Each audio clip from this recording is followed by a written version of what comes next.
we have now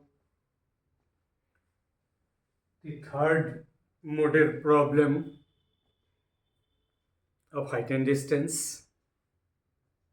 The problem is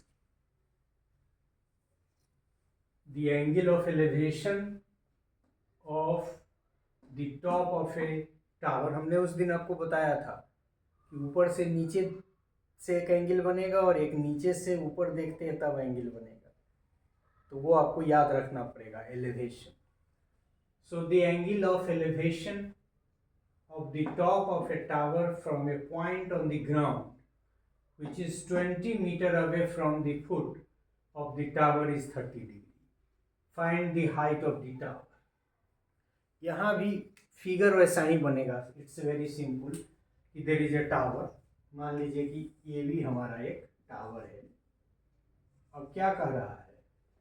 from the top of the tower from the point on the ground. अभी ground यहाँ,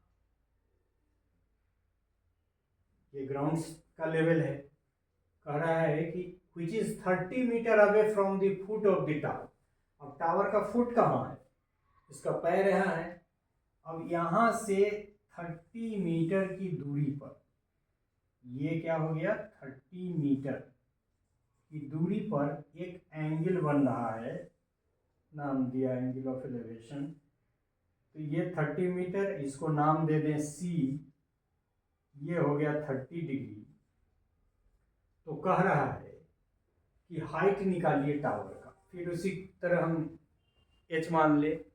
अब देखिए कि यहाँ अब ये बेस दिया हुआ है.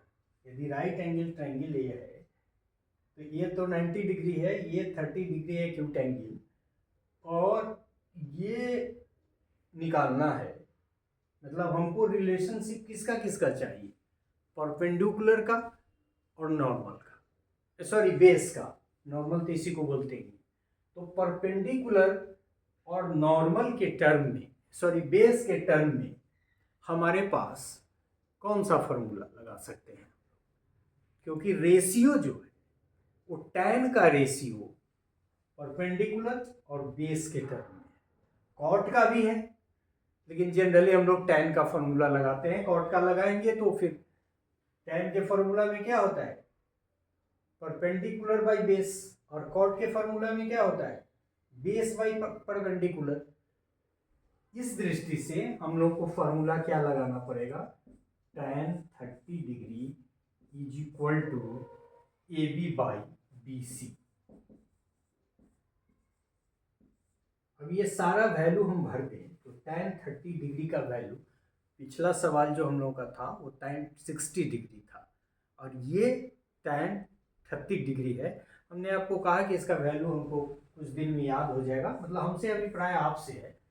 हम एक लेक्चर इस पर डिलीवर करेंगे ट्रिगोनोमेट्रिक रेशियो वाला, जिसमें एंगल कैसे याद रखना है उस पर हम आपको टिप्स देंगे. यहाँ इसका वैल्यू, यदि हम एक्चुअल वैल्यू जो tan 30 डिग्री का है, दैट इज 1/√3, उसको हम यदि पुट कर दें तो हम लिख सकते हैं कि this h is equal to B C is already given, that is 30, और h इज इक्वल टू 30/√3.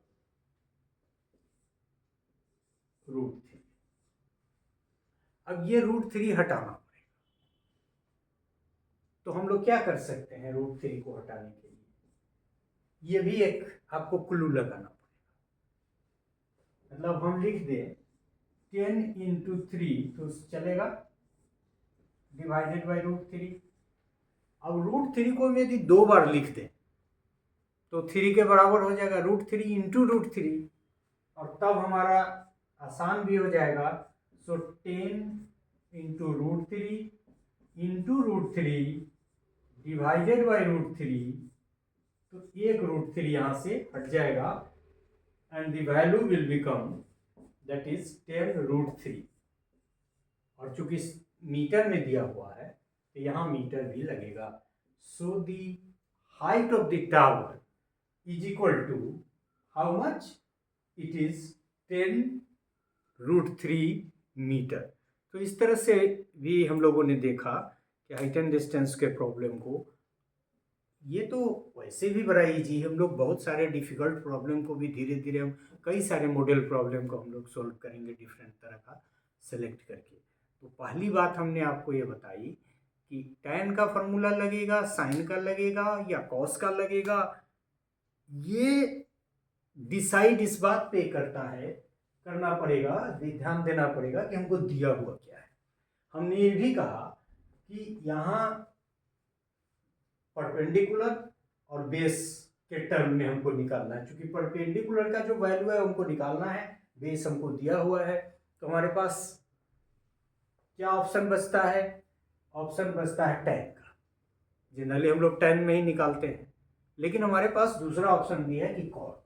यदि हम cot 30 डिग्री लिखेंगे तो उसके आधार पे भी हम उसका वैल्यू निकाल सकते हैं।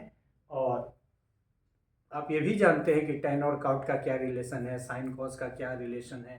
पिछले दिन हम लोगों ने फार्मूला लिखा, और उस तरह के भी बहुत सारे सवाल को हम लोग बनाएंगे। यहाँ सवाल सिर्फ ये है कि ये टावर है, टावर के फुट से एंगल ऑफ एलिवेशन 30 डिग्री बन रहा है, और फुट से उस एंगल की दूरी, उस सी की दूरी जिस पॉइंट पे एंगल बन रहा है 30 मीटर है।